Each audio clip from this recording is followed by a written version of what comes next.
കേരളത്തിലെ ഏറ്റവും മികച്ച ഇഗ്നോ കോച്ചിംഗ് പ്ലാറ്റ്ഫോമായ ലേൺവൈസ് അവതരിപ്പിക്കുന്ന IGNOU focus 2.0. Learnwise academic research ടീമിന്റെ നേതൃത്വത്തിൽ IGNOU previous question paper ultimate analysis 2.0 IGNOU degree PG പ്രോഗ്രാമുകളുടെ previous question papers machine learning അൽഗരിതങ്ങൾ ഉപയോഗപ്പെടുത്തി വളരെ കോംപ്രിഹെൻസീവ് ആയ രീതിയിൽ അനലൈസ് ചെയ്ത് നിങ്ങളുടെ മുമ്പിലേക്ക് എത്തിക്കുന്നു. ഇഗ്നോ ഫോക്കസിന്റെ ഭാഗമായുള്ള മുൻകാല ചോദ്യ പേപ്പറുകളുടെ ഡീറ്റെയിൽഡ് അനാലിസിസും പ്രെഡിക്റ്റീവ് ക്വസ്റ്റ്യൻ പേപ്പേഴ്സിന്റെ മോഡൽ ആൻസേഴ്സും അടങ്ങിയ PDF ഫയലുകൾ ലേൺവൈസിന്റെ ആപ്പിൽ അതാത് കോഴ്സുകളിൽ ലഭ്യമാണ്. ലേൺവൈസിന്റെ പ്രോഗ്രാമുകളെ കുറിച്ച് കൂടുതൽ അറിയാൻ ഈ വീഡിയോക്ക് താഴെയുള്ള ഡിസ്ക്രിപ്ഷൻ ബോക്സ് സന്ദർശിക്കുക. നമ്മളുമായിട്ട് കോൺടാക്ട് ചെയ്യാനുള്ള വാട്സ്ആപ്പ് നമ്പർ അടക്കം അവിടെ കൊടുത്തിട്ടുണ്ട്. 7592939616 എന്നതാണ് നമ്പർ. ഒന്നുകൂടെ പറയാം, നോട്ട് ചെയ്ത് വെക്കുക. 7592939616. So all the best for your upcoming IGNO exams. Thank you. Hi, hello everyone. Welcome back to IGNO Focus 2.0. അപ്പൊ നമുക്കറിയാം, ഇവിടെ നമ്മൾ previous question paper ultimate analysis ആണ് ചെയ്യാറുള്ളത്. ഇഗ്നോ പ്രൊവൈഡ് ചെയ്യുന്ന ഒരുപാട് കോഴ്സുകൾ ഉൾപ്പെടുന്ന ഓരോ സബ്ജക്റ്റിന്റെയും നമ്മൾ പ്രീവിയസ് ക്വസ്റ്റ്യൻ പേപ്പേഴ്സ് അനലൈസ് ചെയ്തുകൊണ്ട് അതിന്റെ ഒരു അൾട്ടിമേറ്റ് അനാലിസിസ് വീഡിയോസ് നമ്മുടെ ചാനൽ ഇതിന് മുൻപും ചെയ്തിട്ടുണ്ട്, ഇനിയും വന്നുകൊണ്ടിരിക്കുന്നുണ്ട്. അപ്പൊ നിങ്ങളുടെ എക്സാമിന് ഒരുപാട് ഹെൽപ്പ് ചെയ്യുന്ന രീതിയിൽ തന്നെയാണ് നമ്മൾ ഇത് അനലൈസ് ചെയ്തിട്ട് ഒരുപാട് റിസർച്ചുകൾ നടത്തി അനലൈസ് ചെയ്തിട്ടാണ് നിങ്ങൾക്ക് മുന്നിലേക്ക് ഇത് എത്തിക്കുന്നത്. ഇന്നത്തെ വീഡിയോയും ഒട്ടും വ്യത്യസ്തമല്ല. ഡിഗ്രി കോഴ്സുകൾ എടുക്കുന്നവർക്ക്, അതായത് ഒട്ടുമിക്ക എല്ലാ ഡിഗ്രി കോഴ്സുകളും കോമൺ ആയിട്ട് കൊണ്ടുവരുന്ന ഒരു കമ്പൽസറി വിഭാഗത്തിൽപ്പെടുന്ന പേപ്പറാണ് നമ്മുടെ BEVAE 181 കോഴ്സ് കോഡുള്ള എൻവയോൺമെന്റൽ സ്റ്റഡീസ് എന്ന് പറയുന്നത്. വളരെ ഇമ്പോർട്ടന്റ് ആയിട്ടുള്ള പേപ്പറാണ്. എല്ലാ സബ്ജക്റ്റിലുള്ള ഡിഗ്രിക്കാരും ഓൾമോസ്റ്റ് അറ്റൻഡ് ചെയ്യേണ്ട ഒരു പേപ്പറാണ്. സോ ഈ ഒരു പെർട്ടിക്കുലർ സബ്ജക്റ്റിനെ കുറിച്ച് പ്രധാനമായിട്ട് നമ്മൾ പറയുകയാണെങ്കിൽ MCQ ടൈപ്പ് ക്വസ്റ്റ്യൻസ് ആണ്. 50ഓളം MCQ ക്വസ്റ്റ്യൻസ് ആണ് ഉണ്ടാവുക. ഓക്കെ, സോ ഈ ഒരു സബ്ജക്റ്റിന്റെ പ്രീവിയസ് ക്വസ്റ്റ്യൻ പേപ്പർ അൾട്ടിമേറ്റ് അനാലിസിസിലേക്ക് എല്ലാവർക്കും ഒരിക്കൽ കൂടി സ്വാഗതം. ഓക്കെ, അപ്പൊ നമ്മൾ ആദ്യം ഓവർവ്യൂയിലേക്ക് കടക്കുകയാണെങ്കിൽ നോക്കുക. ഇവിടെ ഫെബ്രുവരി 2021, ഡിസംബർ 2021, ജൂൺ 2022, ഡിസംബർ 2022, ജൂൺ 2023, ഇത്രയും സെഷൻസ്, അതായത് ഇത്രയും ടേം ആൻഡ് എക്സാമിനേഷൻസിൽ, ഈ 5 ടേം ആൻഡ് എക്സാമിനേഷൻസിലും വന്നിട്ടുള്ള എൻവയോൺമെന്റൽ സ്റ്റഡീസിന്റെ ക്വസ്റ്റ്യൻ പേപ്പേഴ്സ് ഉപയോഗിച്ചുകൊണ്ട് അതിനെ അനലൈസ് ചെയ്ത് ഒരുപാട് റിസർച്ച് ചെയ്തിട്ടാണ് നമ്മൾ ഈ ഒരു PYQ അൾട്ടിമേറ്റ് അനാലിസിസ് വീഡിയോ തയ്യാറാക്കുന്നത്. അപ്പൊ നമ്മളിവിടെ പ്രധാനമായിട്ടും അറിഞ്ഞിരിക്കേണ്ട ഒരുപാട് കാര്യങ്ങൾ, അതായത് ഇതിൽ തന്നെ പ്രധാനപ്പെട്ട സിലബസ് ഏതാണെന്ന്, അപ്പൊ ഇതിൽ തന്നെ പ്രധാനമായിട്ടും നമ്മൾ അറിഞ്ഞിരിക്കേണ്ടതാണ് ഏത് ബ്ലോക്കിനാണ് ഇമ്പോർട്ടൻസ്, ഏത് യൂണിറ്റിനാണ്, ഏത് ടോപ്പിക്കിനാണ് തുടങ്ങിയ കാര്യങ്ങളും, അതുപോലെ റിപ്പീറ്റഡ് ആയി വരുന്ന ചോദ്യങ്ങൾ, ഹൈലി സാധ്യതയുള്ള ചോദ്യങ്ങൾ, ലീസ്റ്റ് ഇമ്പോർട്ടൻസ് ഉള്ള ചോദ്യങ്ങൾ, അങ്ങനെ പല രീതിയിലും നമ്മൾ ഇതിന് ഡിവൈഡ് ചെയ്ത് പെർസെന്റേജ് കണക്കിലടക്കം ഡിവൈഡ് ചെയ്തിട്ടൊക്കെ തന്നെ നമ്മളിവിടെ അനലൈസ് ചെയ്യുന്നുണ്ട്. Okay, structure of the question papers നോക്കുകയാണെങ്കിൽ നേരത്തെ പറഞ്ഞതുപോലെ തന്നെ എന്താണ് 50 MCQ ക്വസ്റ്റ്യൻസ് ആണ് ഉണ്ടാവുക. അപ്പൊ ഇനി സ്ട്രക്ചർ ഓഫ് ക്വസ്റ്റ്യൻ പേപ്പേഴ്സിലേക്ക് വരികയാണെങ്കിൽ നമുക്കറിയാം MCQ ചോദ്യങ്ങളാണ് 50 എണ്ണമാണ് ഉണ്ടാവുക. ഓക്കെ, അപ്പൊ നമുക്ക് ജസ്റ്റ് എന്താണ് ശരിയുത്തരം ഏതാണെന്ന് നോട്ട് ചെയ്യേണ്ട ഒരു ആവശ്യം മാത്രമേ വരുന്നുള്ളൂ. നമുക്ക് എസ്സേസോ അല്ലെങ്കിൽ ഷോർട്ട് ആൻസർ ടൈപ്പ് ക്വസ്റ്റ്യൻസ് ഒന്നും എഴുതേണ്ട ആവശ്യമില്ല. അപ്പൊ അതാണ് അതിൽ പ്രധാനമായിട്ടും പറയുന്നത്. നമുക്ക് നിങ്ങളത് വായിച്ചു നോക്കിയാൽ മതി. വളരെ ഇമ്പോർട്ടന്റ് ആയിട്ടുള്ള കാര്യങ്ങളൊന്നുമല്ല, നമുക്ക് ബേസിക്കലി അറിയാവുന്ന കാര്യമാണ്. നിങ്ങൾ ഈ ഒരു പെർട്ടിക്കുലർ സബ്ജക്ട് എഴുതാൻ പോകുന്ന ഒരാളാണെങ്കിൽ നിങ്ങൾക്ക് ബേസിക്കായിട്ട് അറിയാവുന്ന കാര്യങ്ങൾ മാത്രമാണത്. അപ്പൊ 5 മുൻകാല ചോദ്യ പേപ്പറുകളാണ് നമ്മൾ സെലക്ട് ചെയ്തത്, ഞാൻ പറഞ്ഞു, അത് മറന്നു പോകാതിരിക്കുക. ഇതിന്റെ സിലബസ് കവറേജ് നോക്കുകയാണെങ്കിൽ ആദ്യം ബ്ലോക്ക് വൈസ് വരാം. ഓക്കെ, അതിൽ ആദ്യത്തെ ബ്ലോക്ക് എന്ന് പറയുന്നത് ഇൻട്രൊഡക്ഷൻ ടു എൻവയോൺമെന്റ് ആൻഡ് എൻവയോൺമെന്റൽ സ്റ്റഡീസ് എന്നുള്ളതാണ്. ഇതിലെ പ്രധാന ടോപ്പിക്കുകൾ ഏതൊക്കെയാണെന്ന് നോക്കുകയാണെങ്കിൽ എൻവയോൺമെന്റിന്റെ കോൺസെപ്റ്റ്, എൻവയോൺമെന്റ് കോമ്പോണൻസ് എന്താണ്, ഹ്യൂമൻ അതുപോലെ എൻവയോൺമെന്റ് തമ്മിലുള്ള റിലേഷൻഷിപ്പ്, സസ്റ്റൈനബിലിറ്റി, എൻവയോൺമെന്റൽ സ്റ്റഡീസിന്റെ ഇമ്പോർട്ടൻസ് എന്താണ് തുടങ്ങിയ ടോപ്പിക്കുകളാണ് പ്രധാനമായിട്ടും നമ്മൾ ഫോക്കസ് ചെയ്യേണ്ടത്. ഇതാണ് പ്രധാനമായിട്ട് ഈ ബ്ലോക്കിൽ ഉൾപ്പെടുന്നത്. ഇതുമായി ബന്ധപ്പെട്ട ക്വസ്റ്റ്യൻസ് നോക്കുകയാണെങ്കിൽ പ്രധാനമായിട്ടും വരുന്നതാണ് ഇതിന്റെ ബേസിക് ഡെഫിനിഷൻസ്, കോൺസെപ്റ്റ്സ്, അതുപോലെ തന്നെ കോൺസെപ്റ്റ്സ് തന്നെ, അതുപോലെ ഡെഫിനിഷൻസ് തന്നെ സസ്റ്റൈനബിലിറ്റിയും എൻവയോൺമെന്റുമായിട്ട് ബന്ധപ്പെട്ടതാണ് കൂടുതലും വരുന്നത്. ഓക്കെ, ഇതിലൂടെ that ensures that students understand the foundation elements of environmental studies. Environmental studies ന്റെ ഫൗണ്ടേഷൻ എലമെന്റ്സിനെ കുറിച്ച്, ഇവ എൻവയോൺമെന്റിനെ അതുപോലെ സസ്റ്റൈനബിലിറ്റിയെ കുറിച്ച് മനസ്സിലാക്കുന്നതിലൂടെ നമുക്ക് ലഭിക്കുമെന്നാണ് പറയുന്നത്. നമ്മുടെ സ്റ്റുഡൻസിന് ലഭിക്കും. ഇത്തരത്തിലുള്ള ചോദ്യങ്ങളൊക്കെ തന്നെയാണ് കൂടുതലും വരിക. ഓക്കെ, ബ്ലോക്ക് 2ലേക്ക് വന്നാൽ നാച്ചുറൽ റിസോഴ്സ് ആണ്. പേര് പോലെ തന്നെ ലാൻഡ്, വാട്ടർ റിസോഴ്സുകൾ, ഫോറസ്റ്റ് റിസോഴ്സ്, ബയോഡൈവേഴ്സിറ്റി, എനർജി റിസോഴ്സുകളെ കുറിച്ചൊക്കെയാണ് പ്രധാനമായിട്ടും ഫോക്കസ് ചെയ്യുന്നത്. ക്വസ്റ്റ്യൻസും ഇത്തരത്തിലുള്ള റിസോഴ്സുകളെ ഫോക്കസ് ചെയ്തുകൊണ്ട് തന്നെയാണ് വരുന്നത്. ഓക്കെ, അതുപോലെ റിസോഴ്സുകളുടെ കൺസർവേഷൻ എന്താണ്, അതിന്റെ മാനേജ്മെന്റ് എന്താണ് തുടങ്ങിയ കാര്യങ്ങളിലേക്ക് അടക്കം പോകുന്നുണ്ട്. നമ്മൾ മനുഷ്യർ അതിനുവേണ്ടി എന്ത് മെഷേഴ്സ് എടുക്കുന്നു തുടങ്ങിയ കാര്യങ്ങളൊക്കെ തന്നെ ജസ്റ്റ് ടച്ച് ചെയ്ത് പോകുന്നുണ്ട്. നിങ്ങൾ ബേസിക്കലി മനസ്സിലാക്കേണ്ടത് ഓരോ ബ്ലോക്കുകളും അല്ലെങ്കിൽ ഓരോ യൂണിറ്റ് കഴിയുമ്പോഴും മുൻപുള്ള യൂണിറ്റ് അല്ലെങ്കിൽ ബ്ലോക്കുമായിട്ട് ബന്ധപ്പെട്ടുകൊണ്ടാണ് മുന്നോട്ട് പോകുന്നത്. സോ നിങ്ങളൊരു പെർട്ടിക്കുലർ ബ്ലോക്കോ യൂണിറ്റോ പഠിക്കുമ്പോൾ അതിന് മുകളിലുള്ള യൂണിറ്റും ബ്ലോക്കും അറിഞ്ഞിരിക്കുന്നത് നിങ്ങളെ കൂടുതൽ ഈ ഒരു പെർട്ടിക്കുലർ ടോപ്പിക് അല്ലെങ്കിൽ ആ ഒരു പെർട്ടിക്കുലർ യൂണിറ്റോ ബ്ലോക്കോ മനസ്സിലാക്കാൻ ഒരുപാട് ഹെൽപ്പ് ചെയ്യും എന്നുള്ളത് ആദ്യം തന്നെ പറയാണ്. ഓക്കെ, അടുത്ത നമ്മൾ ബ്ലോക്ക് 3 വന്നു കഴിഞ്ഞാൽ എൻവയോൺമെന്റൽ ഇഷ്യൂസ് ആൻഡ് കൺസേൺസിനെ കുറിച്ച് പറയുന്നുണ്ട്. ഇവിടെയാണ് പാരിസ്ഥിതികപരമായിട്ടുള്ള പ്രശ്നങ്ങള്, അതിന് എന്താണ് നമ്മൾ എങ്ങനെ അതിനെ നോക്കി കാണുന്നു തുടങ്ങിയ കാര്യങ്ങളാണ്. ഇതില് ബയോഡൈവേഴ്സിറ്റി നേരിടുന്ന കൺസർവേഷൻ ത്രെറ്റുകള്, അതുപോലെ പൊല്യൂഷൻ, വേസ്റ്റ് മാനേജ്മെന്റിനെ കുറിച്ചുള്ള കാര്യങ്ങള്, ഗ്ലോബൽ എൻവയോൺമെന്റൽ ഇഷ്യൂസിനെ കുറിച്ചൊക്കെ പറയുന്നുണ്ട്. ഓക്കെ, ഇതിനെല്ലാത്തിനെയും ഫോക്കസ് ചെയ്തിട്ടുണ്ട്. Global warming, pollution, biodiversity, conservation തുടങ്ങിയ കാര്യങ്ങളൊക്കെ ഉൾക്കൊള്ളിച്ചുകൊണ്ടാണ് ചോദ്യങ്ങൾ വരിക. ഓക്കെ, ഇനി നമുക്ക് ലാസ്റ്റ് ബ്ലോക്ക് ആയിട്ടുള്ള ബ്ലോക്ക് 4 വന്നു കഴിഞ്ഞാൽ protecting our environment policies and practices. ഇവിടെ കംപ്ലീറ്റ്ലി നമ്മൾ മനുഷ്യർ ഇത്തരത്തിലുള്ള എൻവയോൺമെന്റൽ ഇഷ്യൂസിനെ ഫേസ് ചെയ്യുന്ന പല രീതിയിലാണ്, അല്ലെങ്കിൽ ഫേസ് ചെയ്യുന്നതിനെ അല്ലെങ്കിൽ എൻവയോൺമെന്റൽ ഇഷ്യൂസിനെ നമ്മൾ അഡ്രസ് ചെയ്യാണ്, അതിനെ ആ പ്രശ്നങ്ങൾ നമ്മൾ പരിഹരിക്കാൻ വേണ്ടി മുന്നോട്ട് വരികയാണ്. അതിന് വേണ്ട പോളിസീസ് ഉണ്ടാവും, പ്രാക്ടീസസ് ഉണ്ടാവും, അതിനെ കുറിച്ചാണ് കൂടുതൽ ഫോക്കസ് ചെയ്യുന്നത്. നമുക്കറിയാവുന്ന കാര്യമാണ്.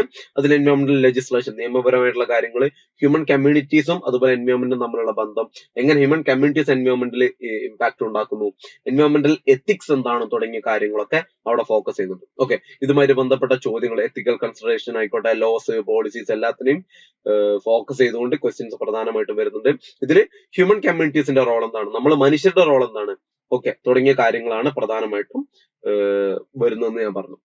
ഇനി ടൈപ്സ് ഓഫ് ക്വസ്റ്റ്യൻസിലേക്ക് വന്നു കഴിഞ്ഞാൽ എക്സാമ്പിൾ നോക്കുകയാണെങ്കിൽ എന്താണ് ഒരു എക്കോസിസ്റ്റം എന്നുള്ളത്, ഓക്കെ അതിന്റെ സസ്റ്റൈനബിൾ ഡെവലപ്മെന്റിനെ കുറിച്ചൊക്കെയുള്ള ചോദ്യങ്ങൾ ഉണ്ടാവും.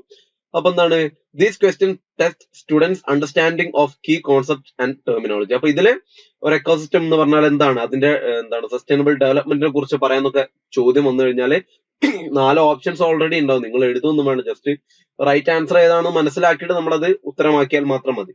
ഓക്കെ, സോ അതുമായി ബന്ധപ്പെട്ടാണ് ചോദ്യങ്ങൾ. ഒരു എക്സാമ്പിൾ ആണ് ഇവിടെ കൊടുത്തത്. അപ്പൊ ഇതിലെന്താണ് ഡെഫിനിഷൻ ബേസ്ഡ് ക്വസ്റ്റ്യൻസ് ഉണ്ടാവും. ഓക്കെ അതായത് ഒരു പെർട്ടിക്കുലർ ടോപ്പിക്കുമായിട്ട് ബന്ധപ്പെട്ടുകൊണ്ട് അതിന്റെ ഡെഫിനിഷൻ എന്താണ്, അല്ലെങ്കിൽ ഓരോ ടോപ്പിക്കും ഓരോ യൂണിറ്റിൽ ഉൾപ്പെടുന്ന ഓരോ ടോപ്പിക്കിന്റെയും കൃത്യമായിട്ടുള്ള ഡെഫിനിഷൻസ് നമ്മൾ പഠിച്ചു വെക്കുന്നത് വളരെയധികം നിങ്ങളെ ഹെൽപ്പ് ചെയ്യും. നമ്മളൊരു സാധനത്തെ കുറിച്ച് പഠിക്കുമ്പോൾ അത് എന്താണെന്ന് നമുക്ക് ബേസിക് ആയിട്ട് മനസ്സിലാവേണ്ടത്. സോ ഇത്തരത്തിലുള്ള ഒരുപാട് ചോദ്യങ്ങൾക്കുള്ള സാധ്യത ഉണ്ട്. ഓക്കെ, അപ്പൊ കോൺസെപ്റ്റൽ ക്വസ്റ്റ്യൻസിലേക്ക് വന്നാൽ എന്താണ്, ഡെഫിനിഷൻ ക്വസ്റ്റ്യൻസ് കഴിഞ്ഞാൽ കോൺസെപ്റ്റൽ ക്വസ്റ്റ്യൻസ് വരുന്നുണ്ട്. എക്സാമ്പിൾ നോക്കുകയാണെങ്കിൽ explain the components of the environment, describe water cycle, ഇത്തരത്തിലുള്ള ചോദ്യങ്ങൾ. ഇപ്പോ വാട്ടർ സൈക്കിളിനെ കുറിച്ച് ഡിസ്ക്രൈബ് ചെയ്യാനാണ് പറയുന്നത്. അതൊരു എന്താണ് ഡെഫിനിഷൻ ക്വസ്റ്റ്യൻ അല്ല, അതൊരു പ്രാക്ടീസ് ആയിട്ടുള്ള കാര്യമാണ് അല്ലെ. വാട്ടർ സൈക്കിൾ എന്ന് പറഞ്ഞ ഒരു സംഭവിക്കുന്ന ഒരു കാര്യമാണ്. അതിനെക്കുറിച്ച് അല്ലെങ്കിൽ അങ്ങനെയുള്ള കോൺസെപ്റ്റുകളെ കുറിച്ചുള്ള ക്വസ്റ്റ്യൻസ് വരാം, അല്ലെങ്കിൽ ആപ്ലിക്കേഷൻ ബേസ്ഡ് ക്വസ്റ്റ്യൻസ് വരാം. അത് എന്താണ്, ഫോറസ്റ്റ് എങ്ങനെയാണ് സോയിൽ കൺസർവേഷന് ഹെൽപ്പ് ചെയ്യാൻ കോൺട്രിബ്യൂട്ട് ചെയ്യുന്നത്, അല്ല അതൊരു പ്രോസസ് ആണ്, അതൊരു ആപ്ലിക്കേഷൻ ആണ്. അപ്പൊ അതുമായിട്ട് ആ രീതിയിലുള്ള ചോദ്യങ്ങൾക്ക് സാധ്യതയുണ്ട്. Recent development and case studies, നമുക്കറിയാം ഒരുപാട് ഡെവലപ്മെന്റ് പോളിസീസ് ആയിക്കോട്ടെ, കേസ് സ്റ്റഡീസ്. ഇപ്പൊ തന്നെ നമുക്ക് എന്താണ് ഒരുപാട് പ്രോട്ടോകോൾസ്. ഇപ്പൊ ഫോർ എക്സാമ്പിൾ ഇവിടെ ഡിസ്കസ് ക്യോട്ടോ പ്രോട്ടോകോൾ. ഓക്കെ, ക്യോട്ടോയിൽ നടന്നുള്ള പ്രോട്ടോകോൾ എന്തുമായിട്ട് ബന്ധപ്പെട്ടതാണ്, എന്ത് എൻവയോൺമെന്റ് പ്രൊട്ടക്ഷനുമായിട്ട് ബന്ധപ്പെട്ട് നിൽക്കുന്നതാണ്. അപ്പൊ അത് ശരിക്കും നടന്ന ഒരു ഹിസ്റ്ററിക്കൽ ആയിട്ടുള്ള ഒരു കാര്യം, ഒരു കേസ് സ്റ്റഡി ആയിട്ട് വരുന്നതാണ്. ഇത്തരത്തിലുള്ള ചോദ്യങ്ങളും വരാം. പിന്നെ പാറ്റേൺസ് ആൻഡ് ട്രെൻഡ്സ് എന്ന് പറയുന്ന ഒരു വിഭാഗമുണ്ട്. ഇവിടെ നോക്കുകയാണെങ്കിൽ emphasise on sustainability and biodiversity എന്നുള്ളതാണ്. ഓക്കെ, ഇതിലാണ് ബയോഡൈവേഴ്സിറ്റി, ഇതുമായി ബന്ധപ്പെട്ടാണ് അതിന്റെ പുതിയ ട്രെൻഡ്സ് ആയിക്കോട്ടെ, അതുപോലെ തന്നെ അതിന്റെ പുതിയ പാറ്റേൺസുമായിട്ട് ബന്ധപ്പെട്ടൊക്കെ തന്നെ ചോദ്യങ്ങൾ വരുന്നത്. പിന്നെ ഇൻക്ലൂഷൻ ഓഫ് ഗ്ലോബൽ എൻവയോൺമെന്റൽ ഇഷ്യൂസ്, അതായത് നമുക്ക് നിലവിലുള്ള അല്ലെങ്കിൽ ഹിസ്റ്ററിക്കൽ ആയിട്ടുള്ള ഒരുപാട് ഗ്ലോബൽ എൻവയോൺമെന്റൽ ഇഷ്യൂസിനെ കുറിച്ച് അറിഞ്ഞിരിക്കുന്നതും കറന്റ്ലി നടന്നുകൊണ്ടിരിക്കുന്ന പലതിനെ കുറിച്ചുള്ള ഒരു അവയർനെസ്, ഒരു ജനറൽ നോളജ് അടക്കം ഉണ്ടാകുന്നത് ഒരുപാട് നമ്മളെ ശരിയുത്തരം കണ്ടുപിടിക്കാൻ വേണ്ടി ഹെൽപ്പ് ചെയ്യുന്നു എന്നുള്ളതാണ് പ്രധാനമായിട്ടും മനസ്സിലാക്കേണ്ടത്.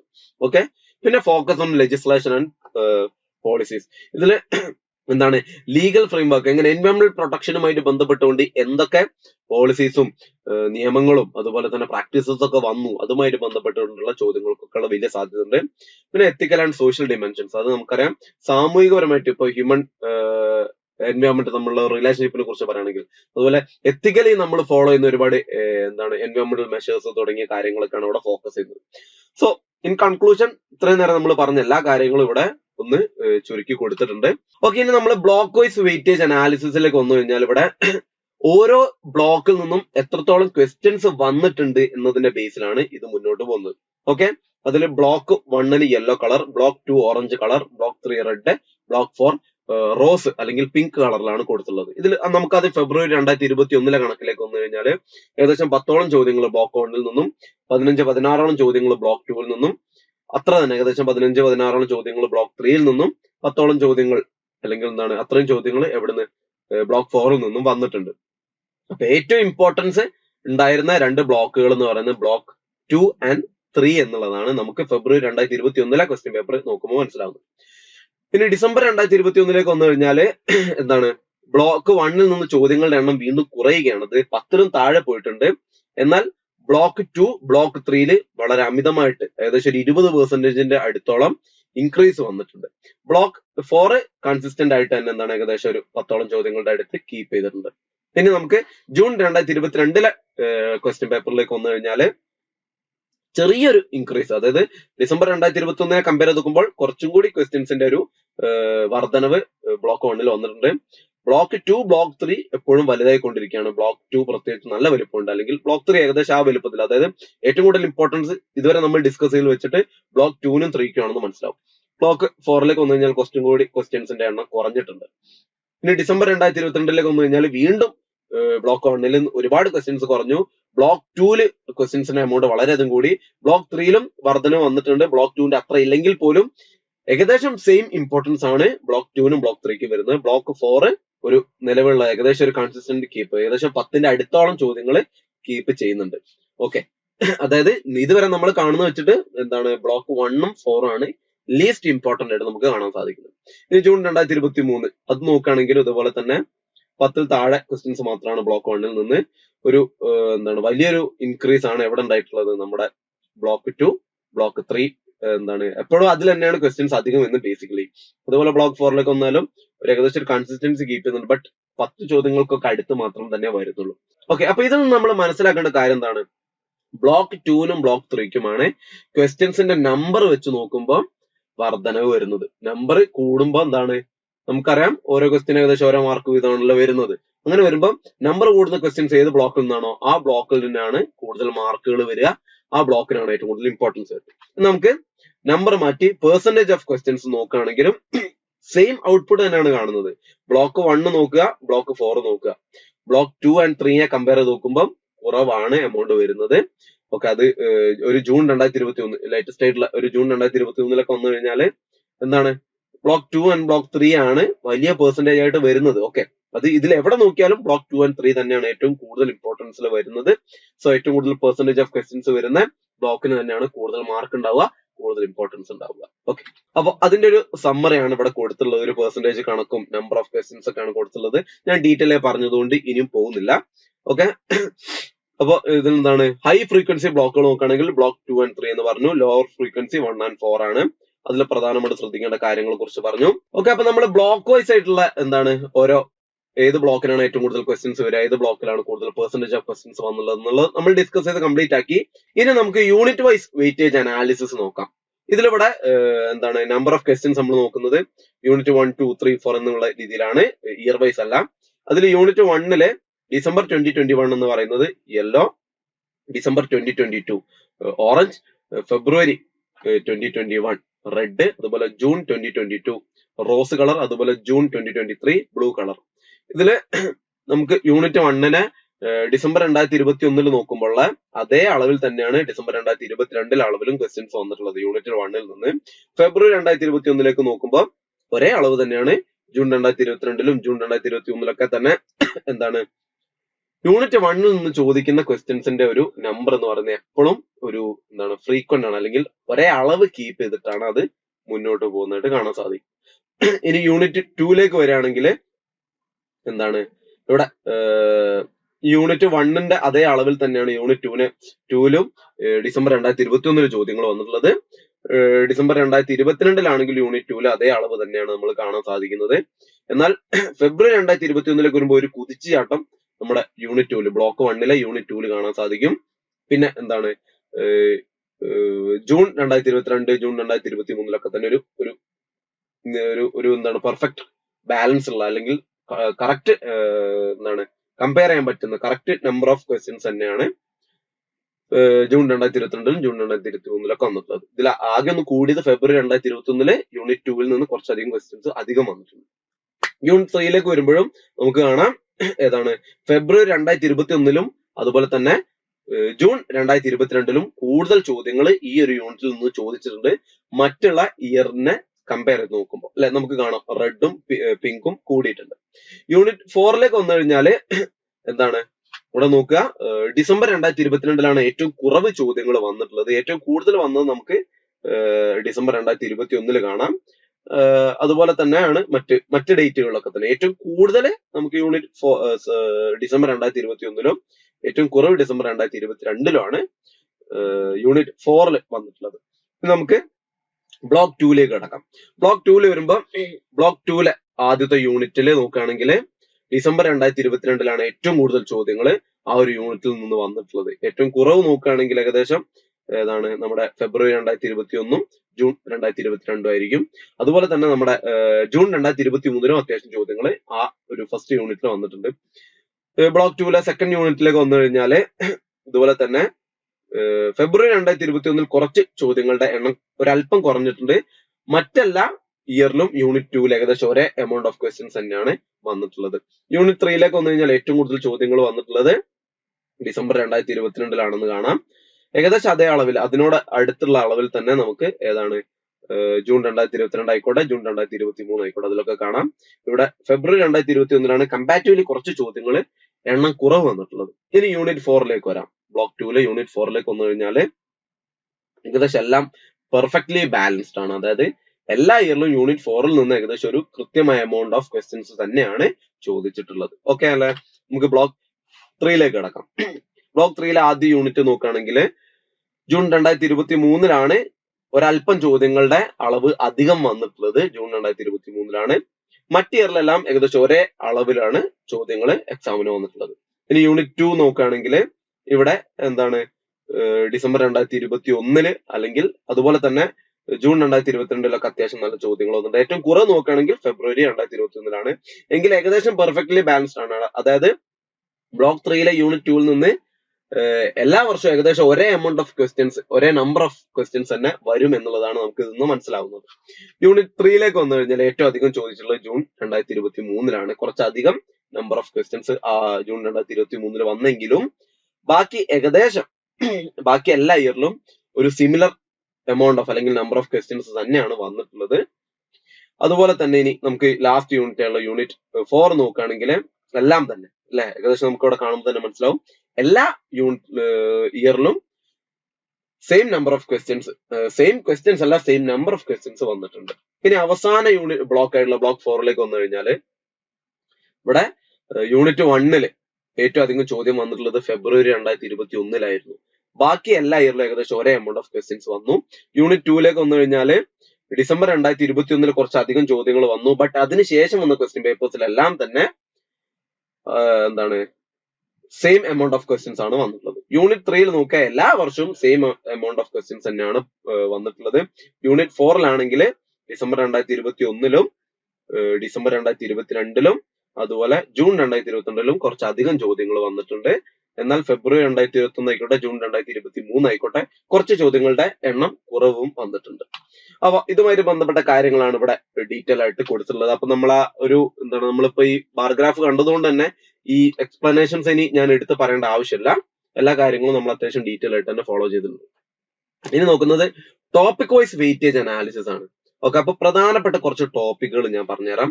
അതിലൊന്നാണ് കോൺസെപ്റ്റ് ഓഫ് എൻവയോൺമെന്റ്. ഓക്കെ, അപ്പൊ അതിൽ നിന്ന് നമ്പർ ഓഫ് ക്വസ്റ്റ്യൻസ് എത്ര വന്നു എന്നുള്ളത് ഇവിടെ പറയുന്നുണ്ട്. പിന്നെ concepts and types of environment ഉണ്ട്, ഹ്യൂമൻ എൻവയോൺമെന്റ് റിലേഷൻഷിപ്പ് ഉണ്ട്, concept of sustainability and sustainable ഡെവലപ്മെന്റിനെ കുറിച്ച് പറയുന്നുണ്ട്, മൾട്ടി ഡിസിപ്ലിനറി നേച്ചർ ഓഫ് എൻവയോൺമെന്റൽ സ്റ്റഡീസ്, അതുപോലെ ഇമ്പോർട്ടൻസ് ഓഫ് എൻവയോൺമെന്റൽ സ്റ്റഡീസ്. അപ്പൊ ഞാൻ ഇവിടെ മെൻഷൻ ചെയ്ത ഈ 6 ടോപ്പിക്കുകളും വളരെ അധികം ഇമ്പോർട്ടന്റ് ആണ്. ഇവയെ ബേസ് ചെയ്തുകൊണ്ടാണ് കൂടുതലും ചോദ്യ പേപ്പറുകൾ കളിക്കുക. ഓക്കെ, അപ്പൊ അതില് നമുക്ക് അത് നമ്പർ ഓഫ് ക്വസ്റ്റ്യൻസിലേക്ക് കടക്കുകയാണെങ്കിൽ കോൺസെപ്റ്റ് ഓഫ് എൻവയോൺമെന്റ് നോക്കാം. എല്ലാ വർഷവും ഒരേ എമൗണ്ട് ഓഫ് ക്വസ്റ്റ്യൻസ് ആണ് ഈ ഒരു എന്താണ് കോൺസെപ്റ്റ് അല്ലെങ്കിൽ ടോപ്പിക്കിൽ നിന്ന് വന്നിട്ടുള്ളത്. എന്നാൽ കോൺസെപ്റ്റ് ആൻഡ് ടൈപ്സ് ഓഫ് എൻവയോൺമെന്റിലേക്ക് വന്നാൽ അതായത് കോൺസെപ്റ്റും അതുപോലെ എൻവയോൺമെന്റിന്റെ ടൈപ്പിനെ കുറിച്ചും പറയുന്ന ക്വസ്റ്റ്യൻസിലേക്ക് വന്നു കഴിഞ്ഞാൽ ജൂൺ 2022 കുറച്ചധികം ചോദ്യങ്ങൾ വന്നെങ്കിലും ബാക്കി എല്ലാ ഇയറിലും സെയിം എമൗണ്ട് ഓഫ് ക്വസ്റ്റ്യൻസ് മാത്രമേ വന്നിട്ടുള്ളൂ. ഇനി ഹ്യൂമൻ ആൻഡ് എൻവയോൺമെന്റ് റിലേഷൻഷിപ്പ് എന്ന് പറയുന്ന ടോപ്പിക്കിലേക്ക് വന്നു കഴിഞ്ഞാൽ എല്ലാ വർഷവും ഒരേ എമൗണ്ട് ഓഫ് ക്വസ്റ്റ്യൻസ്, അത് ഒരുപാട് ക്വസ്റ്റ്യൻസ് ഒന്നും ഇല്ലെങ്കിൽ പോലും കുഴപ്പമില്ലാത്ത നമ്പർ ഓഫ് ക്വസ്റ്റ്യൻസ് ഈ ഒരു ടോപ്പിക്കിൽ നിന്ന് വന്നിട്ടുണ്ട്. എല്ലാ ഇയറിലും സെയിം നമ്പർ ഓഫ് ക്വസ്റ്റ്യൻസ് ആണ് വന്നത്. അടുത്തതാണ് concept of sustainability and sustainable development എന്ന് പറയുന്നത്. ഇതിലേക്ക് വന്നു കഴിഞ്ഞാൽ ഫെബ്രുവരി 2021, ജൂൺ 2022, ഡിസംബർ 2023, ജൂൺ 2023 എന്നീ വർഷങ്ങളിൽ ഏകദേശം ഒരുപാട് ചോദ്യങ്ങൾ വന്നിട്ടുണ്ടെങ്കിലും ഇവിടെ നോക്കുക ഡിസംബർ 2021 കമ്പാരിറ്റീവ്ലി കുറച്ച് ചോദ്യങ്ങളെ വന്നിട്ടുള്ളൂ. ഓക്കെ, അടുത്തത് മൾട്ടി ഡിസിപ്ലിനറി നേച്ചർ ഓഫ് എൻവയോൺമെന്റൽ സ്റ്റഡീസ് എന്നുള്ളതാണ്. ഇതിൽ ഡിസംബർ 2021 കുറച്ചധികം ചോദ്യങ്ങൾ വന്നത്. എന്നാൽ മറ്റുള്ള ഇയറിലൊക്കെ തന്നെ സെയിം എമൗണ്ട് ഓഫ് ക്വസ്റ്റ്യൻസ് മാത്രമേ വന്നിട്ടുള്ളൂ. ലാസ്റ്റ് ടോപ്പിക്, നമ്മുടെ 6ാമത്തെ ടോപ്പിക് നോക്കുകയാണെങ്കിൽ ഇമ്പോർട്ടൻസ് ഓഫ് എൻവയോൺമെന്റൽ സ്റ്റഡീസ് എന്നുള്ളതാണ്. ഇതിൽ ഫെബ്രുവരി 2021 ഡിസംബർ 2021 കുറച്ചധികം ചോദ്യങ്ങൾ വന്നത്. ബട്ട് റീസെന്റ് ആയിട്ടുള്ള ക്വസ്റ്റ്യൻ പേപ്പേഴ്സിലൊക്കെ തന്നെ കുറച്ച് ക്വസ്റ്റ്യൻസ് ഈ ഒരു ടോപ്പിക്കിൽ നിന്ന് എണ്ണം കുറഞ്ഞു പോകുന്നത് നമുക്ക് കാണാൻ സാധിക്കും. ഓക്കെ, സോ അതുമായി ബന്ധപ്പെട്ട എക്സ്പ്ലനേഷൻ തന്നെയാണ് ഇവിടെ ഉള്ളത് കേട്ടോ. ഓക്കെ, ഇനി നമുക്ക് മാർക്ക് വൈസ് വെയിറ്റേജ് എസ്റ്റിമേഷനിലേക്ക് വരാം. ഇതേ 6 പോയിന്റ്സിനെ തന്നെയാണ് നമ്മൾ ഫോക്കസ് ചെയ്യേണ്ടത്, ഞാൻ നേരത്തെ പറഞ്ഞു. അപ്പൊ ഓരോ എക്സാമിൽ നോക്കുകയാണെങ്കിൽ ഇവിടെ ആവറേജ് മാർക്സ് ആണ് നമ്മൾ നോക്കുന്നത്. അക്രോസ് ഓൾ എക്സാമിലത്തെ കണക്കുകളാണ്. അപ്പൊ ഇതിൽ ആദ്യത്തെ കോൺസെപ്റ്റ് എന്താണ്? Concept of environment. അതിലുള്ള പെർസെന്റേജ് എന്ന് പറയുന്നത് ഏകദേശം എത്രയാണ്? നമുക്ക് കാണാം, ഒരു 0.8 കുറച്ച് ഒരു 0.9% ഒക്കെ അടുത്ത് മാത്രമേ ഉള്ളൂ. എന്നാൽ components and types of environment ആ ഒരു ടോപ്പിക് ഏകദേശം എന്താണ് അതിനേക്കാൾ കൂടുതൽ, അത് കുറച്ചും കൂടി അധികം അളവിൽ വന്നിട്ടുണ്ട്. ഹ്യൂമൻ എൻവയോൺമെന്റ് ആൻഡ് റിലേഷൻഷിപ്പ്, ഇതുപോലെ തന്നെ കോൺസെപ്റ്റ് ഓഫ് എൻവയോൺമെന്റിന്റെ പെർസെന്റേജ് ആ ഒരു അളവിൽ തന്നെയാണ് ആവറേജ് മാർക്കുകൾ നിൽക്കുന്നത്.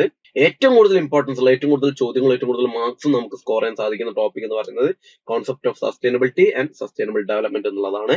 പിന്നെ വരുന്ന multi disciplinary nature of environment studies, അതും അത്യാവശ്യം ഇമ്പോർട്ടന്റ് ആയിട്ടുള്ള ടോപ്പിക് തന്നെയാണ് അല്ലെ, ഇവിടെ നോക്കുക. അതുപോലെ തന്നെ ഇമ്പോർട്ടൻസ് ഓഫ് എൻവയോൺമെന്റൽ സ്റ്റഡീസ് എന്ന് പറയുന്ന ഒരു ടോപ്പിക് സെക്കൻഡ് ഇമ്പോർട്ടന്റ് ആയിട്ടുള്ള ടോപ്പിക്കാണ്. അപ്പൊ നമ്മൾ ഈ 5 ചോദ്യ പേപ്പറുകളും, മുൻകാല 5 ചോദ്യ പേപ്പറുകളെയും നമ്മൾ പഠിച്ചതിൽ നിന്ന് നമുക്ക് മനസ്സിലായത് ഏറ്റവും ഇമ്പോർട്ടന്റ് അല്ലെങ്കിൽ ഏറ്റവും കൂടുതൽ മാർക്സ് അല്ലെങ്കിൽ ഏറ്റവും കൂടുതൽ ക്വസ്റ്റ്യൻസ് വരാൻ സാധ്യതയുള്ളത് concept of sustainability and sustainable development എന്ന് പറയുന്ന ടോപ്പിക്കിൽ നിന്നാണ്. കമ്പാരിറ്റീവ്ലി ഏറ്റവും കുറവ് ഇമ്പോർട്ടൻസ് ഉള്ളത് കോൺസെപ്റ്റ് ഓഫ് എൻവയോൺമെന്റും ഹ്യൂമൻ ആൻഡ് എൻവയോൺമെന്റ് റിലേഷൻഷിപ്പുമാണ്. ബട്ട് അത് ഒഴിച്ചുകൂടണമെന്നല്ല, കമ്പാരിറ്റീവ്ലി മാർക്ക് കുറവ് അതിൽ നിന്നാണെന്ന് മാത്രം. അതുമായിട്ട് ബന്ധപ്പെട്ട കാര്യങ്ങളാണ് ഇവിടെ പറയുന്നത്. ഓക്കെ, സോ അത് നമ്മൾ കംപ്ലീറ്റ് ചെയ്തു. ഇനി വരുന്നത് റിപ്പീറ്റഡ് ക്വസ്റ്റ്യൻസ് അനാലിസിസ് ആണ്. ഓക്കെ, റിപ്പീറ്റഡ് ക്വസ്റ്റ്യൻസ് നോക്കുകയാണെങ്കിൽ എന്താണ് ടോട്ടൽ ഒക്കറൻസസ് നമുക്ക് ഇവിടെ കാണാൻ സാധിക്കും ലെഫ്റ്റ് സൈഡിൽ. ഇനി ഓരോ ടോട്ടൽ 5 എക്സാംസിന്റെയും ഒരു കണക്കാണ് പറയുന്നത്. ഓക്കെ, എന്താണ് കോൺസെപ്റ്റ് ഓഫ് എൻവയോൺമെന്റ് ഏകദേശം എത്രയാണ്? 5% അല്ലെങ്കിൽ 5% നമ്മൾ ഏകദേശം അത്രയും ഒരു 5 ടൈമോളം നമ്മൾ അതിന്റെ റിപ്പീറ്റേഷൻ അല്ലെങ്കിൽ ഒക്കറൻസ് കണ്ടിട്ടുണ്ട്. രണ്ടാമത്തെ ടോപ്പിക് എന്താണ്? Components and types of environment 6 തവണ ഒക്കറൻസ് വന്നിട്ടുണ്ട്. ഹ്യൂമൻ എൻവയോൺമെന്റ് റിലേഷൻഷിപ്പ് നോക്കുകയാണെങ്കിൽ 5 തവണ വന്നു. Concept of sustainability and sustainable component ഏറ്റവും അധികം എത്രയാണ്? 9 തവണ കണ്ടു. മൾട്ടി ഡിസിപ്ലിനറി നേച്ചർ ഓഫ് എൻവയോൺമെന്റൽ സ്റ്റഡീസ് ഇതുപോലെ 6 തവണ കണ്ടു. പിന്നെ വരുന്ന ഇമ്പോർട്ടൻസ് ഓഫ് എൻവയോൺമെന്റൽ സ്റ്റഡീസ് 7 തവണ കണ്ടിട്ടുണ്ട്. അപ്പൊ ഇതിൽ ഏറ്റവും ഇമ്പോർട്ടന്റ് ആയിട്ടുള്ള ടോപ്പിക് നേരത്തെ പറഞ്ഞതുപോലെ അതേ ഓർഡർ തന്നെയാണ് ഫോളോ ചെയ്യുന്നത്. Concept of sustainability and sustainable development, രണ്ടാമത് വരുന്ന ഇമ്പോർട്ടൻസ് ഓഫ് എൻവയോൺമെന്റൽ സ്റ്റഡീസ് എന്നുള്ളതാണ്. ഇവിടെ നോക്കാതാ ഒബ്സർവേഷൻസ് നമ്മൾ പറയുന്ന ഓരോ ടോപ്പിക്കുകളും 9% ഒക്കറൻസ് വന്ന ടോപ്പിക്കാണ് നമ്മൾ ഇവിടെ പറഞ്ഞിട്ടുള്ളത്. ഏറ്റവും ഇമ്പോർട്ടൻസ് അതിന് കൊടുക്കുക. രണ്ടാമത് 7 തവണ ഒക്കറൻസ് വന്നതാണ് ഇമ്പോർട്ടൻസ് ഓഫ് എൻവയോൺമെന്റൽ സ്റ്റഡീസ് ആണ്. പിന്നെ അതിനുശേഷം വരുന്നത് components and types of environment 6 തവണ. അതുപോലെ തന്നെ multi disciplinary nature of environment studies 6 തവണ വന്നിട്ടുണ്ട്. പിന്നെ വരുന്നത് കോൺസെപ്റ്റ് ഓഫ് എൻവയോൺമെന്റ് 5 തവണ. ഇത്രയും കാര്യങ്ങൾ നിങ്ങൾ ഓർത്തു. ഇത്രയും ടോപ്പിക്കുകളൊക്കെ വളരെ ഇമ്പോർട്ടന്റ് തന്നെയാണ്. അതിൽ ഏതിനാണ് ഏറ്റവും ഇമ്പോർട്ടന്റ്, ഏറ്റവും ലീസ്റ്റ് ഇമ്പോർട്ടന്റ് ഏതാണെന്നുള്ളത് മാത്രം നമ്മൾ ഡിസ്കസ് ചെയ്തുള്ളൂ. ഈ 6 ടോപ്പിക്കുകളും തന്നെയാണ് ഈ എൻവയോൺമെന്റ് സ്റ്റഡീസ് എന്ന് പറയുന്ന ഈ ഒരു സബ്ജക്ട് എന്ന് പറയുന്നത്. ഓക്കെ, നമുക്ക് predicted topics for the next exam, അതാണ് നമ്മൾ നേരത്തെ പറഞ്ഞതിൽ തന്നെ ബന്ധപ്പെട്ട് നിൽക്കുന്നതാണ്.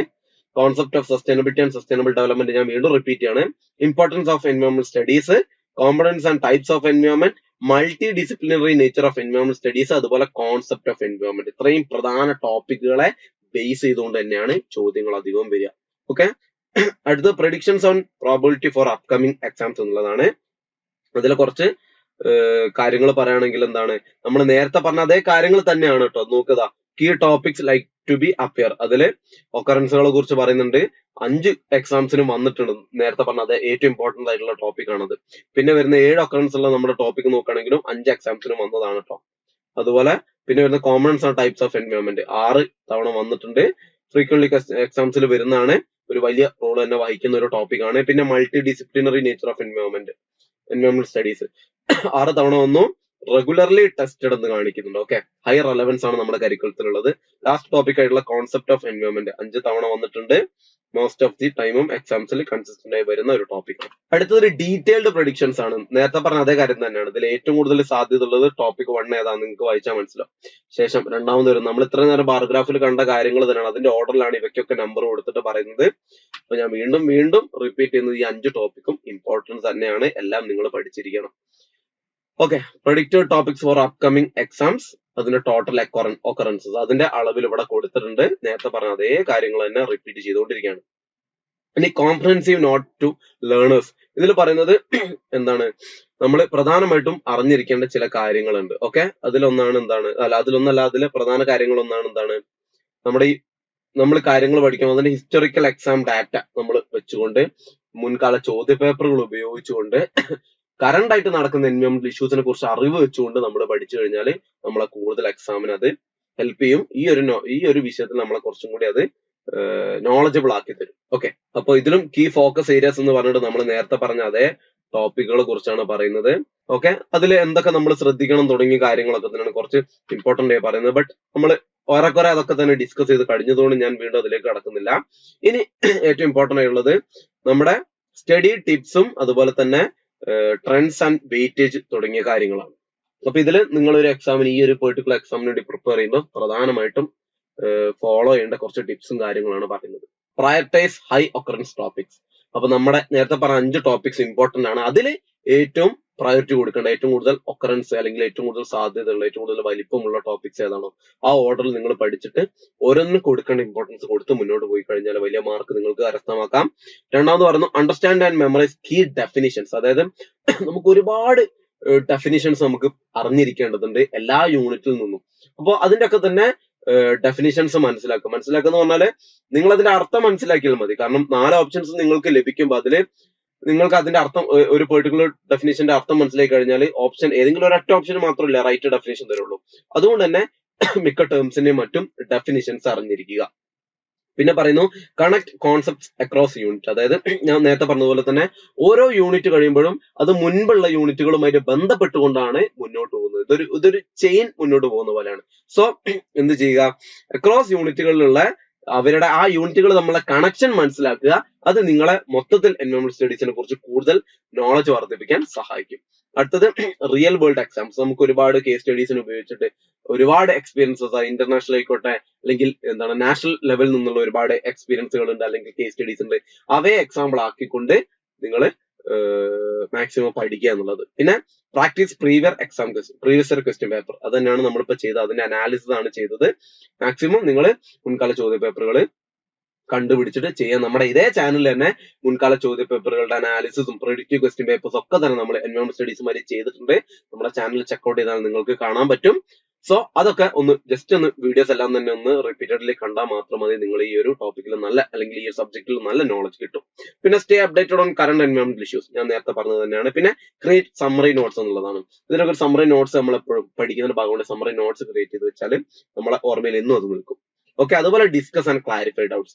അതായത് നമ്മുടെ സുഹൃത്തുക്കളുമായിട്ടൊക്കെ ഡിസ്കസ് ചെയ്യുക. ഡൗട്ട്സ് ഒക്കെ തന്നെ അപ്പോൾ ഗൂഗിളിന്റെ സഹായത്തോടെയും മറ്റും ക്ലാരിഫൈ ചെയ്ത് മുന്നോട്ട് പോകും. അപ്പൊ ഇത്രയും കാര്യങ്ങളാണ് ഇഗ്നോ ഫോക്കസ് 2.0യുടെ ഭാഗമായിട്ട് നമ്മുടെ എൻവയോൺമെന്റ് സ്റ്റഡീസിന്റെ പ്രീവിയസ് ക്വസ്റ്റ്യൻ പേപ്പർ അൾട്ടിമേറ്റ് അനാലിസിസിലൂടെ നമുക്ക് ഡിസ്കസ് ചെയ്യാനുണ്ടായിരുന്നത്. അപ്പൊ മുൻകാല 5 ചോദ്യ പേപ്പറുകളെ നമ്മൾ വളരെ തറോ ആയിട്ട് പഠിച്ചിട്ട് ഒരുപാട് റിസർച്ചുകളിലൂടെ കൃത്യമായിട്ട് മനസ്സിലാക്കിയിട്ട് എങ്ങനെയായിരിക്കും വരാൻ പോകുന്ന ക്വസ്റ്റ്യൻ പേപ്പർ, അതിന്റെ ഒരു സ്വഭാവം എന്തായിരിക്കും, ഏത് ടോപ്പിക്കിനും യൂണിറ്റിനും ബ്ലോക്കിനൊക്കെയാണ് ഇമ്പോർട്ടൻസ് എന്ന് നമ്മൾ വളരെ വ്യക്തമായിട്ട് ഇവിടെ മനസ്സിലാക്കി കഴിഞ്ഞു. അപ്പൊ വരാൻ പോകുന്ന എക്സാമിന് എല്ലാവർക്കും ഓൾ ദ ബെസ്റ്റ്. അപ്പൊ that's all about this session. അപ്പൊ അടുത്ത ഒരു സെഷൻ, ഇതിന്റെ ഒരു ഫോളോ അപ്പ് ആയിട്ട് ഒരു സെഷൻ കൂടി വരുന്നുണ്ട്. നമുക്കറിയാം നമ്മൾ ഒരു പ്രെഡിക്റ്റീവ് ക്വസ്റ്റ്യൻ പേപ്പർ നിങ്ങളുടെ മുന്നിൽ അവതരിപ്പിക്കാൻ പോവാണ്. നമ്മൾ ഇത്രയും കാലത്ത് നമ്മുടെ റിസർച്ച് വെച്ചിട്ട് മുൻകാല ചോദ്യ പേപ്പറുകളെ കൃത്യമായിട്ട് പഠിച്ചു വെച്ചിട്ട് ഏതൊക്കെ ടോപ്പിക്കിനും യൂണിറ്റിനും ആയിരിക്കും ഇമ്പോർട്ടൻസ് ഉണ്ടാവുമെന്ന് നമ്മൾ മനസ്സിലാക്കി. അതിനെ ബേസ് ചെയ്തുകൊണ്ട് ചോദിക്കാൻ ഏറെ അധികം സാധ്യതയുള്ള 50 ചോദ്യങ്ങളെ നമ്മൾ സെലക്ട് ചെയ്തിട്ടുണ്ട്. അതിന്റെ 4 ഓപ്ഷൻസ്, ശരിയുത്തരം എന്നിവ ഡിസ്കസ് ചെയ്യുന്ന പ്രെഡിക്റ്റീവ് ക്വസ്റ്റ്യൻ പേപ്പർ ഡിസ്കഷൻ മറ്റൊരു വീഡിയോയിലൂടെ നിങ്ങളിലേക്ക് നമ്മൾ എത്തിക്കുന്നതാണ്. So stay tuned with Learnwise. പുതിയൊരു വീഡിയോയിൽ നമുക്ക് വീണ്ടും കാണാം. അതുവരേക്കും ഗുഡ് ബൈ. കേരളത്തിലെ ഏറ്റവും മികച്ച ഇഗ്നോ കോച്ചിംഗ് പ്ലാറ്റ്ഫോമായ ലേൺ വൈസ് അവതരിപ്പിക്കുന്ന IGNOU focus 2.0 Learnwise academic research ടീമിന്റെ നേതൃത്വത്തിൽ IGNOU previous question paper ultimate analysis 2.0 IGNOU degree PG പ്രോഗ്രാമുകളുടെ previous question papers machine learning അൽഗരിതങ്ങൾ ഉപയോഗപ്പെടുത്തി വളരെ കോംപ്രിഹെൻസീവ് ആയ രീതിയിൽ അനലൈസ് ചെയ്ത് നിങ്ങളുടെ മുമ്പിലേക്ക് എത്തിക്കുന്നു. ഇഗ്നോ ഫോക്കസിന്റെ ഭാഗമായുള്ള മുൻകാല ചോദ്യ പേപ്പറുകളുടെ ഡീറ്റെയിൽഡ് അനാലിസിസും പ്രെഡിക്റ്റീവ് ക്വസ്റ്റ്യൻ പേപ്പേഴ്സിന്റെ മോഡൽ ആൻസേഴ്സും അടങ്ങിയ PDF ഫയലുകൾ ലേൺവൈസിന്റെ ആപ്പിൽ അതാത് കോഴ്സുകളിൽ ലഭ്യമാണ്. ലേൺവൈസിന്റെ പ്രോഗ്രാമുകളെ കുറിച്ച് കൂടുതൽ അറിയാൻ ഈ വീഡിയോക്ക് താഴെയുള്ള ഡിസ്ക്രിപ്ഷൻ ബോക്സ് സന്ദർശിക്കുക. നമ്മളുമായിട്ട് കോൺടാക്ട് ചെയ്യാനുള്ള വാട്സ്ആപ്പ് നമ്പർ അടക്കം അവിടെ കൊടുത്തിട്ടുണ്ട്. 7592939616 എന്നതാണ് നമ്പർ. ഒന്നുകൂടെ പറയാം, നോട്ട് ചെയ്ത് വെക്കുക. 7592939616. So all the best for your upcoming IGNO exams. Thank you.